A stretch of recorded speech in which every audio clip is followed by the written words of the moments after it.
औज़ुबिल्लाहिमिनश्शैतानिर्रजीम बिस्मिल्लाहिर्रहमानिर्रहीम अस्सलाम वालेकुम। स्टूडेंट्स, आज का हमारा टॉपिक है फार्मास्यूटिकल इनकम्पैटिबिलिटीज और हम साथ में केस स्टडीज को भी डिस्कस करेंगे। बच्चों, हम जूम पर मुख्तलिफ टॉपिक्स पर सेशन कर रहे होते हैं जिनकी अपडेट्स आपको हमारी वेबसाइट drsakiबकुरैशी.wixsite.com/वेबसाइट से मिल सकती है और हमने फैसला किया कि जूम के रिकॉर्डेड सेशंस हम यूट्यूब पर भी अपलोड कर दिया करेंगे ताकि वो स्टूडेंट्स जो जूम पर नहीं अटेंड कर सक रहे उन्हें ये टॉपिक्स यूट्यूब से भी आसानी से मिल जाए। बच्चों, इस वक्त आपको एक तस्वीर नजर आ रही है जिसमें दाल और चावल मौजूद है और इन दोनों को मिक्स करके खाया जा सकता है। तो मैं आपसे कहूंगा कि ये दोनों आपस में कंपैटिबल हैं जिसको आप इस्तेमाल कर सकते हैं।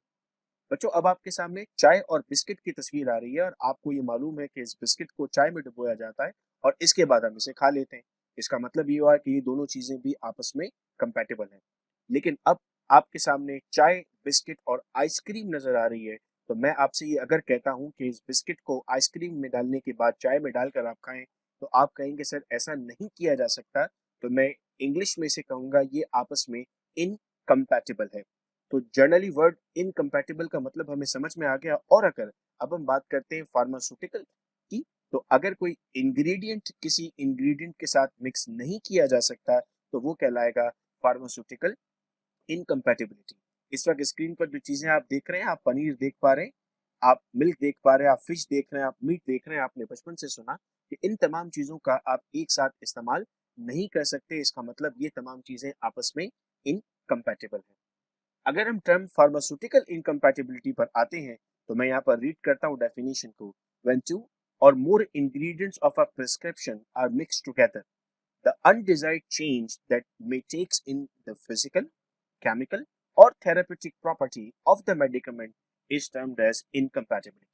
अगर दो या दो से ज्यादा इंग्रेडिएंट्स को आपस में मिलाया जाए जिसकी वजह से फिजिकल, केमिकल या थेरेपेटिक प्रॉपर्टी तब्दील हो रही होगी, तो इसे हम नाम देंगे फार्मास्यूटिकल इनकम्पैटिबिलिटी का। तो डेफिनेशन से बेटा अगर मैं इसे क्लासिफाई करने की कोशिश करता हूं तो मेरे पास तीन मुख्तलिफ तरह की इनकम्पैटिबिलिटीज आती हैं जिनमें फिजिकल, केमिकल और थेरापेटिक शामिल हैं। अब वन बाय वन लेकर चलते हैं। सबसे पहले बेटे हमारे पास मौजूद है फिजिकल। फिजिकल से हमें क्या क्या चीजें मिल रही हूँ कि हम कहेंगे basically physical incompatibility is a drug combination failure. It may result in change in colour, viscosity, odour, taste और morphology of the product. Why this happen? It may happen because of the insolubility of ingredients, precipitation formation and complex formation.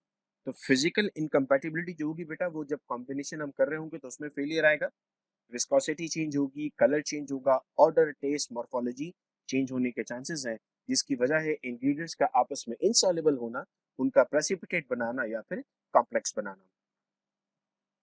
अब आपके पास इस वक्त फिर screen पर हम कुछ observe कर पा रहे हैं। एक तरफ एक टैंक का ग्लास है जिसमें ठीक तरीके से टैंक डिसॉल्व नहीं हुआ हुआ और दूसरी तरफ दूध है जो कडल हो चुका है।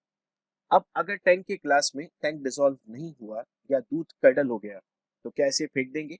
क्या इसे ठीक नहीं किया जा सकता? हमें अब ये सीखना होगा कि हम फिजिकल इनकम्पैटिबिलिटीज को फार्मास्यूटिकली किस तरह ठीक कर सकते हैं। तो देखें हमारे सामने क्या क्या ऑप्शंस लिखे हुए हैं। हम ऑर्डर ऑफ मिक्सिंग चेंज कर सकते हैं, हम सॉल्वेंट की टाइप चेंज कर सकते हैं, हम इंग्रेडिएंट तब्दील कर सकते हैं, हम वॉल्यूम तब्दील कर सकते हैं या फिर हम सस्पेंडिंग एजेंट का इस्तेमाल कर सकते हैं। यानी अगर आप प्रोडक्ट डेवलपमेंट में हैं और आपको फिजिकल इनकम्पैटिबिलिटीज ऑब्जर्व होती हैं तो उससे बचने के लिए आप इन तमाम चीज़ों का सहारा ले सकते हैं।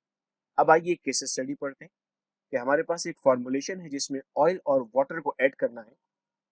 सॉल्युबिलिटी का इशू आएगा चूंकि ऑयल और वाटर आपस में मिसेबल नहीं है।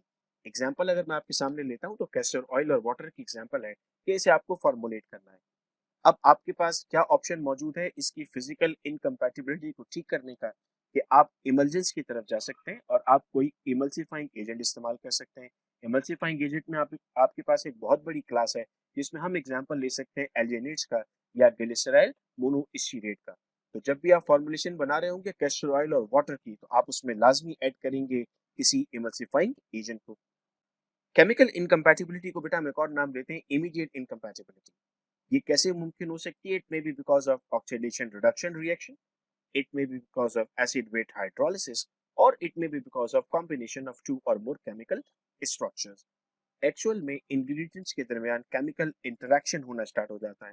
आइए एग्जांपल की तरफ बढ़ते हैं। कैसे हमारे पास most alkaloid salts are soluble in water but alkaloidal bases practically are insoluble in water. आपके पास अल्कोलाइड सॉल्ट जो है वो वाटर में सोलुबलाइज हो जाते हैं, मगर जो अल्कोलाइड बेसिस है वो वाटर में इनसॉल्युबल है। एग्जांपल अगर आप लेते हैं तो strychnine HCl, aromatic spirit of ammonia, इन दोनों की हम यहाँ पर बात कर रहे थे। रेक्टिफाई कैसे किया जाएगा कि ये आपस में रिएक्ट ना करें, केमिकल रिएक्टिविटी ना हो, एसिड बेस रिएक्शन ना हो, रिडॉक्स रिएक्शन ना हो। तो इन दोनों को बचाने के लिए हम कहते हैं कि हाफ क्वांटिटी हम वाटर इस्तेमाल करते हैं फॉर स्ट्राइकिन HCl और हाफ क्वांटिटी हम इस्तेमाल करते हैं एरोमेटिक स्पिरिट ऑफ अमोनिया, और फिर इसके बाद हम इन दोनों को आपस में कंबाइन कर देते हैं। तो इस तरीके से हम केमिकल इनकम्पैटिबिलिटी को स्टॉप कर सकते हैं। थर्ड इनकम्पैटिबिलिटी बेटे हमारे पास थेरापेटिक, जिसे हम नाम देते हैं ड्रग इंट्रैक्शंस का।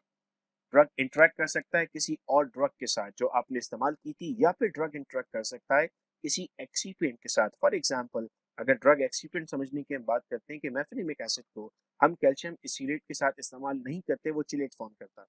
अगर कोई ऐसा ड्रग है जो डायबिटिक पेशेंट को देना है तो हाई अमाउंट ऑफ शुगर इस्तेमाल नहीं करते, चूंकि वो उसकी बॉडी से इंटरेक्ट करता है। तो ये तमाम की तमाम जो इनकम्पैटिबिलिटीज हैं वो हम इसमें पढ़ने की कोशिश करते हैं।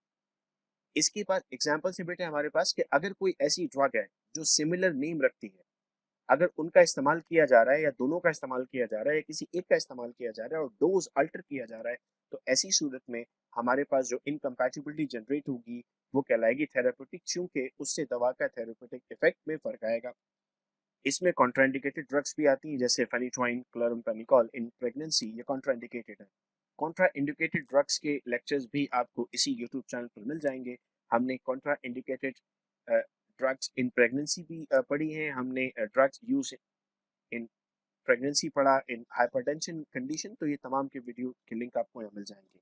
ड्रग इंट्रैक्शन कर रही है किसी फूड के साथ, फॉर एग्जांपल टेट्रासाइक्लिन इनएक्टिवेट हो जाता है मिल्क के साथ। अगर आप मिल्क और टेट्रासाइक्लिन एक साथ ले रहे हैं तो वो आपकी बॉडी में इंट्रैक्शन कॉज करता है। तो ये बच्चों एक बहुत इंपॉर्टेंट टॉपिक था, physical, chemical and therapeutic incompatibility, जिसे हम कलेक्टिवली नाम देते हैं फार्मास्यूटिकल इनकम्पैटिबिलिटीज का। इंशाल्लाह अगले वीडियो लेक्चर्स में हम कुछ और इंपॉर्टेंट टॉपिक्स के साथ आएंगे। आप सबसे दरखास्त है कि आप इस चैनल को सब्सक्राइब कर दें ताकि चैनल की तमाम वीडियोस आप तक वक्त पर पहुंचती रहें। अपना बहुत ख्याल रखिएगा बच्चों। अल्लाह हाफिज।